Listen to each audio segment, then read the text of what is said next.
आज का दिन मेरे लिए बहुत ज़्यादा खास था क्योंकि यह मेरी शादी का दिन था। लाल रंग का शरारा पहने हुए मैं बहुत खूबसूरत नज़र आ रही थी। सबने मेरी दिल खोलकर तारीफ की थी। मैं अकेले बैठे अपने साथी का इंतज़ार कर रही थी। मेरे दिल में हजारों अरमान थे। हर लड़की की तरह मैंने भी एक खूबसूरत और अच्छी ज़िंदगी के ख्वाब देखे थे, मगर मेरा यह ख्वाब उस टाइम चकनाचूर हो गया जब मेरी शादी मेरे बहनों से तय कर दी गई थी। ऐसा नहीं था कि वह उम्र में मुझसे बहुत ज़्यादा बड़े थे, वह देखने में बहुत ज़्यादा खूबसूरत हैं, बल्कि वह पढ़े लिखे भी थे, लेकिन मैंने उन्हें हमेशा अपने बहनों के रूप में ही कबूल किया था। मेरी बड़ी बहन फरहाना के इंतकाल के बाद जब मेरा रिश्ता उनकी सास ने मांगा, तो मेरी माँ बाप ने बिना सोचे समझे हाँ कर दी। इस बात का जब मुझे पता चला तो मैं उनसे बहुत ज़्यादा नाराज़ हुई और बहुत दिन तक अपने घर वालों से बोली भी नहीं थी। एक रोज़ मेरी अम्मी ने मुझे अपने पास बुलाया और कहा कि बेटा, हम सब तुमसे बहुत ज़्यादा प्यार करते हैं और हम तुम्हारे बारे में कोई गलत फैसला नहीं करना चाहते हैं। अजहर एक अच्छा, खूबसूरत और पढ़ा लिखा लड़का है। सबसे बड़ी बात यह है कि वह लालची नहीं है और अच्छा कमाता है। क्या तुम सिर्फ उसी वजह से उसे शादी करने से इनकार कर दोगी कि वह तुम्हारी बहन के साथ 2 साल तक शादीशुदा जिंदगी गुजार चुका है? कभी कभी वक्त बदलते के साथ साथ रिश्ते भी बदल जाते हैं। मेरी प्यारी बेटी, फिर भी तुम इनकार करना चाहो तो मैं आज ही अजहर की माँ को बुलाकर इनकार कर दूंगी। तुम रात तक मुझे अपना फैसला बता देना। अम्मा यह कहकर चली गई और मैं सोच में डूब गई। मुझे समझ में नहीं आ रहा था कि मुझे क्या करना चाहिए। मैं अपने कमरे में आई तो मेरा फ़ोन बज रहा था। मैंने मोबाइल उठाया तो वहाँ मारिया कॉलिंग लिखा हुआ जगमगा रहा था। मैंने दिल में शुक्र अदा किया कि चलो मैं अपनी परेशानी का जिक्र करके अपनी दोस्त से बात करके कोई अच्छा सा सॉल्यूशन मांग लूँगी। लेकिन कॉल यस करने के बाद मेरे होश उड़ गए जब मारिया ने मुझे बताया कि उसके पति ने उसे धक्के देकर निकाल दिया है और साथ ही उसके कीमती जेवर भी छीन लिया है और अब उसके घरवाले उसके लिए बहुत ज़्यादा परेशान थे। वह कानूनी तौर पर मसले को सोल्व करने का सोच रहे थे। यह सारी बातें सुनकर मैं जो अपनी परेशानी भूल चुकी थी और उल्टा मारिया को तसल्ली दिलासे देने लगी थी, जिसने कहीं 6 महीने पहले पसंद की शादी की थी और इतने कम वक्त में इतना भयानक नतीजा देख लिया था। उसकी पूरी दास्तान सुनकर मुझे अच्छी तरीके से अंदाजा हो गया था कि दुनिया बहुत मतलब परस्त और फरेबी है और बड़ों के फैसले पर ही सर झुका देना ही अक्लमंदी है, क्योंकि वह अपने तजुर्बे से एक अच्छा फैसला ही करते हैं। मुझे अपनी माँ का फैसला बहुत ही अच्छा लगा था और मैं इस वक्त अपनी अम्मी के पास जाकर खड़ी हो गई और कहा कि अम्मी, मैं अजहर से शादी करने के लिए तैयार हूँ। अम्मी किचन में खाना पका रही थी। मेरे मुंह से यह अल्फाज सुनकर हैरान और खुश हो गई थी। साथ ही उन्होंने मुझे गले लगाकर मुझे बहुत ज़्यादा प्यार किया और दुआएं दी। मम्मी को खुश देखकर मेरा भी दिल खुश हो गया था। बाजी को हमेशा मैं शादी के बाद खुश और सजे सवरे ही देखा था, जिसकी वजह से मेरे दिल में कोई खौफ नहीं था। अपनी शादी के बाद पहली बार मैंने उनके कमरे में दुल्हन के रूप में कदम रखा तो दीवार पर लगी अपनी बहन की तस्वीर पर नजर पड़ते ही मैं उसके करीब आई और बोली, मेरी प्यारी बहन, तुम इतनी जल्दी इस दुनिया से मुंह मोड़ गई। मुझे तो ऐसा महसूस होता है कि जैसे कि वो अपनी सारी खुशियाँ मेरे ही झोली में डालने के लिए आई थी। यह कहकर एक प्यार भरी नज़र उसकी तस्वीर पर डालने के बाद मैं आकर बेड पर बैठ गई और अब मुझे अजहर का इंतजार था। आने वाले हसीन लम्हे का सोचकर मैं शर्म से सिमट रही थी। उसी वक्त दरवाजे की कुंडी घूमने की आवाज़ आई और मैं नज़र झुकाकर घूंघट गिरा लिया। अजहर मेरे बेड के करीब आए और जिस तरीके से अंदर वह दाखिल हुए थे उसी तरीके से खामोशी से वापस भी चले गए थे। दरवाजा बंद होने की आवाज़ सुनकर मैं हैरान होकर अपना चेहरा बाहर निकाला तो यह देखकर हैरान रह गई थी कि सामने लगी मेरी बाजी की तस्वीर वहां से हटी हुई थी। मैं कुछ देर वहीं पर बैठी रही थी। मुझे कुछ समझ में नहीं आ रहा था कि मुझे क्या करना चाहिए। मैं समझ गई थी कि अजहर 1 साल बाद भी अपनी बीवी का मौत का दुख नहीं भुला सके हैं। उन्हें उस वक्त मेरे दिलासे की जरूरत थी। मैं यह सोचकर अपनी जगह से उठी और यह सोचकर उनके पास चली गई। मैं उन्हें तसल्ली के 2 लफ्ज़ का कहकर उन्हें बहलाना चाहती थी ताकि हम दोनों एक दूसरे के बारे में बात कर सकें। मैं कमरे से बाहर निकलकर बराबर वाले कमरे में जाने लगी तो वह कमरा लॉक था। मैं हैरान खड़ी रह गई थी। मुझे अपने जोड़े से उलझन होने लगी थी। वह बहुत भारी था। सुबह से रात तक भी आराम न मिलने की वजह से मुझे नींद भी आने लगी थी। तो मैं अपना लिबास संभालते हुए कमरे में वापस आई और अपने कपड़े बदलकर सो गई थी।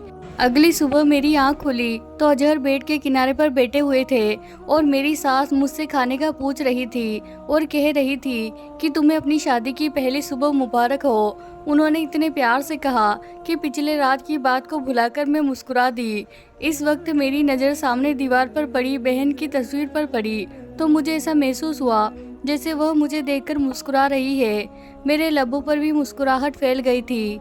हमारे लिए नाश्ता आ चुका था तो मैं फ्रेश होने के लिए चली गई थी। मैंने और अजहर ने अपने कमरे में बहुत ही अच्छे माहौल में नाश्ता किया। नाश्ता करने के बाद अजहर के कुछ दोस्त मिलने के लिए आए तो उनके साथ चले गए थे। जबकि मैं तैयार होने लगी थी, पूरा दिन मेहमानों से गुजर गया था। मैं बहुत ज़्यादा सुकून से थी और मुझे अजहर को देखकर ऐसा लग रहा था कि मुझे जल्दी वह मेरे करीब आ जाएगा और एक दूसरे को समझने लगेंगे। लेकिन रात हो गई और मैं उनका इंतज़ार करने लगी तो पिछली रात की तरह आज रात भी अजहर कमरे में आए और बाजी की तस्वीर लेकर दूसरे कमरे में चले गए थे। मैं परेशान सी बेटी उन्हें देखती रह गई थी।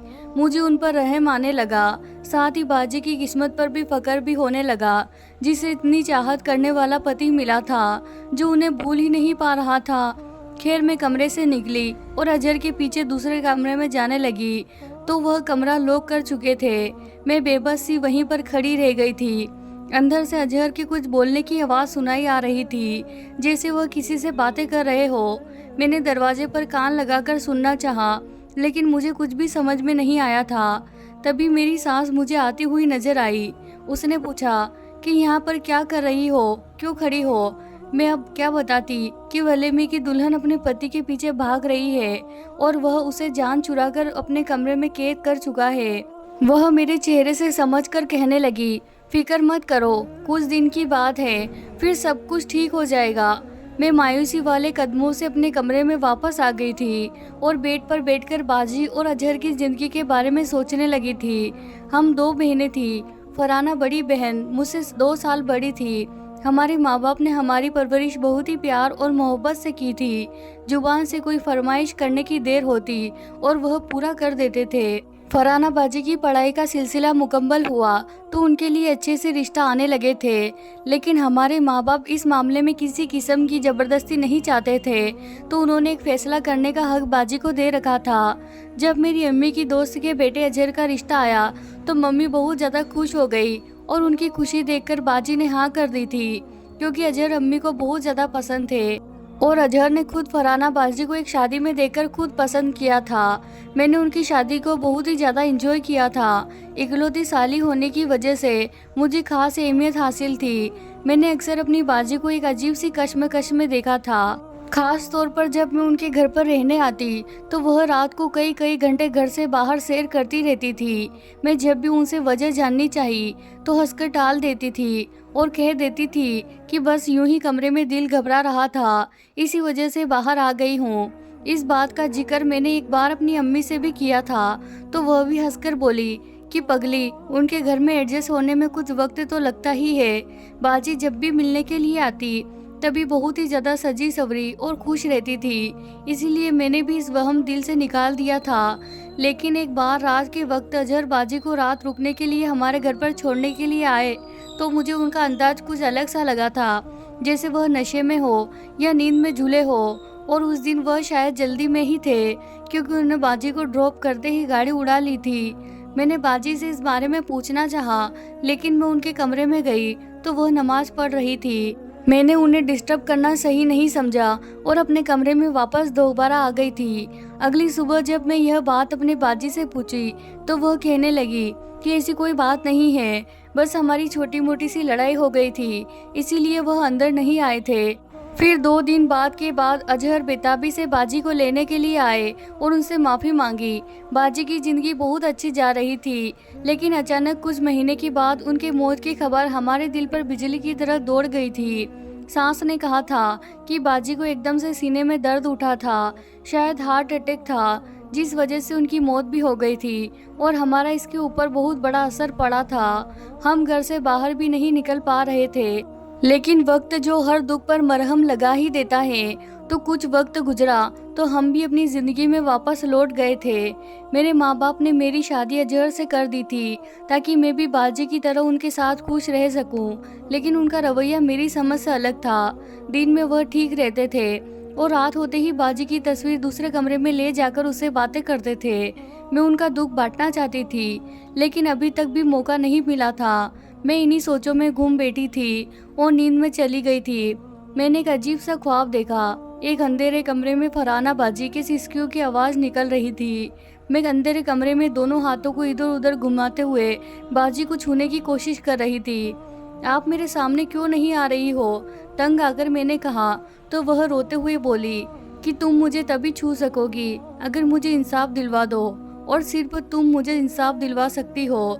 इससे पहले कि मैं कुछ करती या उनका कुछ और पूछती, मेरी आंख खुल गई थी। कमरे में हर वक्त अंधेरा था। शायद लाइट जा चुकी थी या किसी खराबी की वजह से बंद थी। मेरा पूरा वजूद पसीने से भरा हुआ था और मैं लंबे लंबे सांस ले रही थी, लेकिन मुझे किसी चीज़ की परवाह नहीं थी। मेरे दिमाग में तो सिर्फ अपनी बहन के कहे हुए अल्फाज ही गूंज रहे थे। एक बात तो बताना भूल गई थी कि मेरी बहन बहुत ज़्यादा नेक थी। वह 5 वक्त की नमाजें पढ़ती थी और बहुत ही ज़्यादा इबादत करती थी। अगली सुबह अजहर के बाहर जाने के बाद मैं टहलते हुए बाहर वाले कमरे में आ गई थी। मैं देखना चाहती थी कि वहाँ पर क्या है।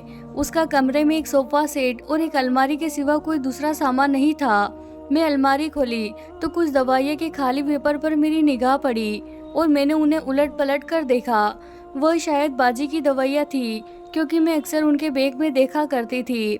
पहले तो मैंने ध्यान नहीं दिया, लेकिन उस दवा का नाम पढ़कर मैं चौंक चुकी थी।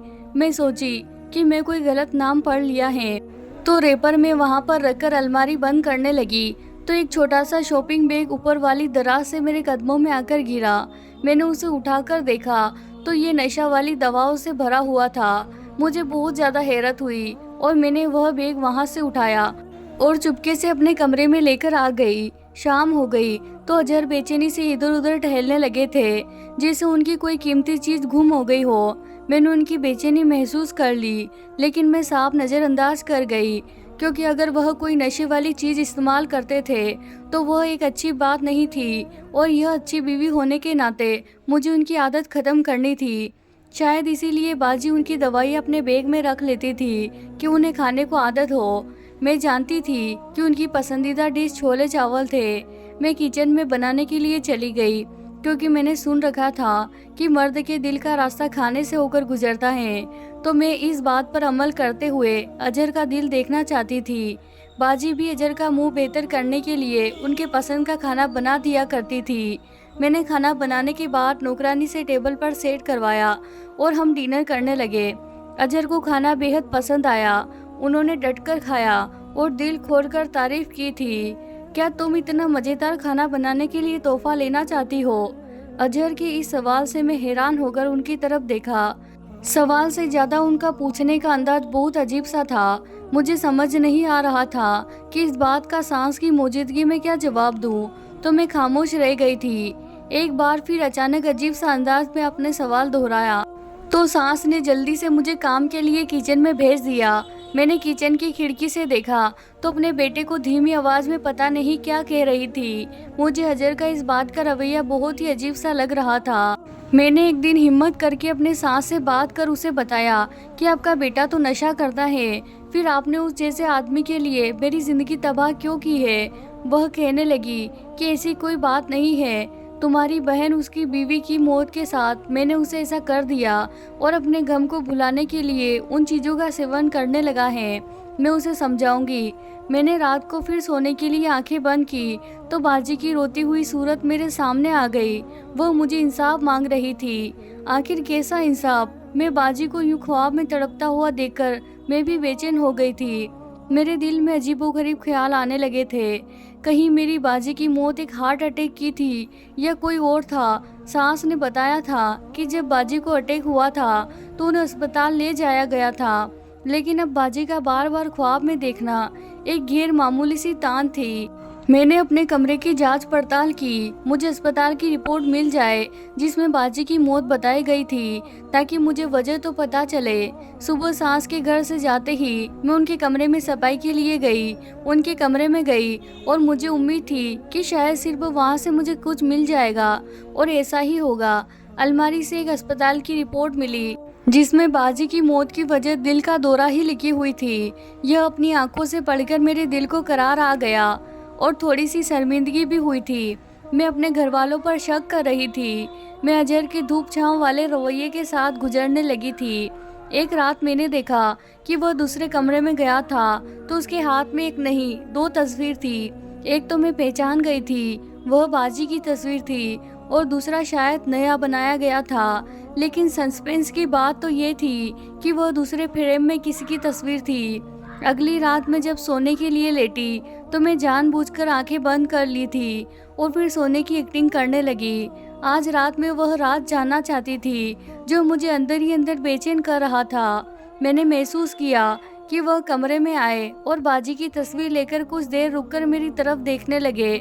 जब तक उन्हें यकीन हुआ कि मैं सो गई हूँ, उसके बाद उन्होंने बाहर की तरफ कदम बढ़ा दिया। मैंने आंखें खोलकर उनकी तरफ देखा तो जैसे ही वह दूसरे कमरे में गए, मैं भी उठकर बैठ गई। वह मुझे सोता हुआ देखकर कमरा लॉक किए बिना ही दूसरे कमरे में चले गए थे। कुछ देर गुजरी तो मैं दबे पांव कमरे से बाहर निकली और बराबर वाले कमरे के सामने आकर रुक गई। मैंने दरवाजे की कुंडी आसानी से घुमाई तो दरवाजा खुलता चला गया। मैं कमरे में चुपके से झांककर देखा तो अजहर बाजी की तस्वीर पर झुके हुए चुपके चुपके बातें कर रहे थे। उनकी आंखों से आंसू बह रहे थे। उनकी आवाज मुझे साफ सुनाई दे रही थी। मेरी प्यारी शहजादी, तुम दूसरी दुनिया में कितना वक्त अकेलापन महसूस करती होगी। मैं तुम्हें उदास नहीं देखता हूँ और मैं बहुत ही जल्द तुम्हारी तन्हाई दूर करने वाला हूँ। तुम्हारे कमरे की बराबर वाली को मैं पसंद कर चुका हूँ, बस तुम थोड़ा सा इंतजार करो। ये कहकर अजहर ने दूसरी तस्वीर अपनी गोद से उठाकर बाजी की तस्वीर के साथ मिलाकर रख दी थी। वह दोनों तस्वीर को साथ मिलाकर और भी न जाने क्या क्या कह रहे थे। वह तस्वीर तो मुझे नजर नहीं आई थी, लेकिन उसकी दिल दहलाने वाली बात सुनकर मेरे कदमों से जमीन निकल गई थी। मैं उल्टे कदम अपने कमरे में वापस आई और बेड पर बैठकर लंबे लंबे सांस लेने लगी। मुझे ऐसा महसूस हो रहा था कि मैं मीलों का सफर तय कर आई हूँ। मैं बिस्तर पर लेटकर सोने की कोशिश करने लगी। अजहर खुदकुशी का सोच रहे थे, बाजी के पास जाने का सोच रहे थे। बाजी के साथ शायद दूसरी तस्वीर अजहर की थी। मुझे अजहर को उस जगह पर पहुंचने से पहले रोकना था।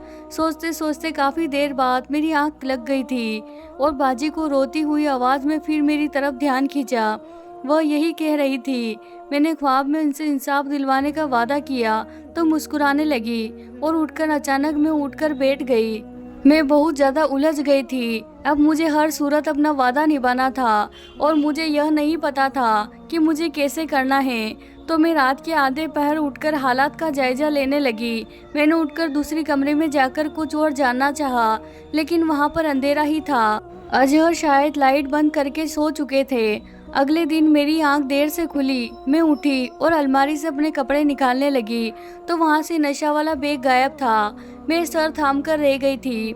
मेरे दिमाग में ख्याल आया और मैं दूसरे कमरे में गई ताकि मैं अलमारी चेक कर सकूं, लेकिन अलमारी की चाबियां गायब थी और वहाँ के बंद दरवाजे मेरा मुंह चिढ़ा रहे थे। यकीनन अजहर ने ही यह कार्रवाई दिखाई थी और उस नशे के असर से वह बाजी के पास जाने का प्लान बना रहे थे। मैं मायूसी कमरे से निकली तो मेरी सांस परेशान से कमरे में आ गई और कहने लगी कि बेटा, आज अजहर की तबीयत थोड़ी सी सही नहीं लग रही है। मुझे डॉक्टर को कॉल करनी है। तो मुझे अपना फ़ोन दे दोगे क्या? मेरे फ़ोन का रिचार्ज ख़त्म हो चुका है। जब मैं सांस को फ़ोन लगा कर दिया तो गलती से रिकॉर्डिंग का बटन मेरे हाथ से दब गया। गैर इरादे तौर पर एक इत्तेफाक था। मेरी सांस मोबाइल लेकर दूसरे तरफ जाकर बात करने लगी। रात को अजहर काफ़ी देर तक घर पर आए थे। आज वह बहुत ज़्यादा खुश नज़र आ रहे थे।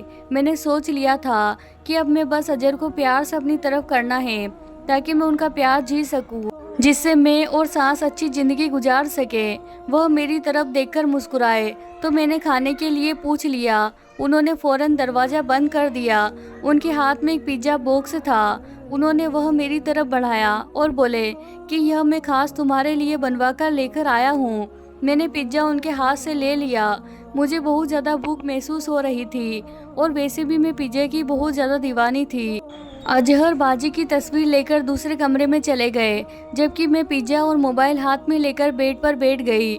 मैं मोबाइल पर अपने पसंदीदा नाटक की रिकॉर्डिंग निकालना चाह रही थी कि मेरी नज़र सुबह वाली रिकॉर्डिंग कॉल पर पड़ी। मैं सुनना तो नहीं चाहती थी, लेकिन मगर जो कि सांस ने काफ़ी देर तक बातें करती रही थी, तो मैंने सोचा कि सुनूं कि डॉक्टर से ऐसी क्या बात खास हुई है। मैंने कॉल प्ले की तो सुनकर हैरान रह गई थी, बल्कि हैरानी तो मुझे सांस पर भी हुई थी। मेरे होश तो उड़ गए थे। सांस कह रही थी कि डॉक्टर साहब, आपकी दवाई तो अजहर पर उल्टा असर कर रही है। मेरी बड़ी बहू की जान लेने के बाद वह छोटी को मारने की प्लानिंग कर रहा है। लाखों रुपए खर्च करने के बावजूद भी आपके इलाज का उल्टा असर हो रहा है। मेहरबानी करके मेरा पैसा वापस कर दो, वरना अच्छा नहीं होगा। वह मेरी सांस की आवाज़ थी जो किसी डॉक्टर से बात करके उसे धमकी दे रही थी, जिसके जवाब में दूसरी तरफ से एक कोई जवाब दे रहा था कि मत भूलिए सलमा साहिबा, मैं इस बात से अच्छी तरह वाकिफ हूँ कि आपका बेटा एक दिमागी तौर पर मरीज होने के बाद एक कातिल भी है, जब जिसने अपनी बीवी का कत्ल किया है। अच्छा होगा कि आप मुझसे तमीज से बात करो, वरना ये राज बाहर भी हो सकता है। जरा हौसला रखो और हाँ, मेरी दवा ज़रूर याद से ले लीजिएगा। मैं दवाई तब्दील कर दूंगा, सब कुछ ठीक हो जाएगा। वह दोनों बातें कर रहे थे, लेकिन इतना सुनने के बाद मैं तो कुछ सुनने के लायक नहीं रही थी। मेरा तो सदमे के मारे बुरा हाल था। मुझे मालूम हुआ कि मेरी बहन ख्वाब में आकर इंसाफ का बोल रही है। मैंने मोबाइल को बेड पर रखा और दरवाज़ा बंद करने के लिए उठी तो अजहर बेचैन से सामने खड़े थे। तुम सोई नहीं हो? उसने अपनी गहरी लहजे में मेरी नज़र पर जमा कर कहा, तो खुद को संभाल कर बोली कि बस सोने जा रही हूँ। उसने फिर सवाल किया कि क्या तुम पिज्ज़ा खा चुकी हो? मैंने बोला हाँ, कि हाँ, बहुत ज़्यादा मज़ेदार था। यह सुनकर उसका चेहरा खिल गया और वापस अपने कमरे में चला गया। मैं अपने कमरे का दरवाज़ा बंद किया और साथ ही मेरा दर्द ख़त्म हो गया और मैं फूट फूट कर रोने लगी। बहुत देर के बाद, यूं ही रोने के बाद, मैं अपने अंदर हिम्मत करके उठी और पुलिस को कॉल किया। घर पर पुलिस को देखकर सांस और अजहर दोनों हैरान रह गए थे। मैं अपनी सांस की कॉल रिकॉर्डिंग और अजहर वाला पिज्ज़ा पुलिस के हवाले कर लिया, जिसकी वजह से पुलिस ने बहुत ज़्यादा खातिरदारी की और अपने साथ ले गए। उनका केस अदालत में चला और अजहर को पागल खाने भेज दिया गया। अजहर दिमागी तौर पर मरीज था, जो खूबसूरत लड़कियों से मोहब्बत करता था, फिर उन्हें मार देता था। डॉक्टर के साथ मिलकर मेरी सास को भी 10 साल की सज़ा सुनाई गई थी। तो प्यारे दोस्तों, ये थी हमारी आज की कहानी। अगर आपको हमारी कहानी पसंद आई है तो इसे ज़रूर लाइक कीजिए। साथ ही अगर आप हमारे चैनल पर नए हैं तो इसे सब्सक्राइब करना बिल्कुल ना भूलें। आपकी राय हमें कमेंट बॉक्स में बताना भी ना भूलें। धन्यवाद दोस्तों।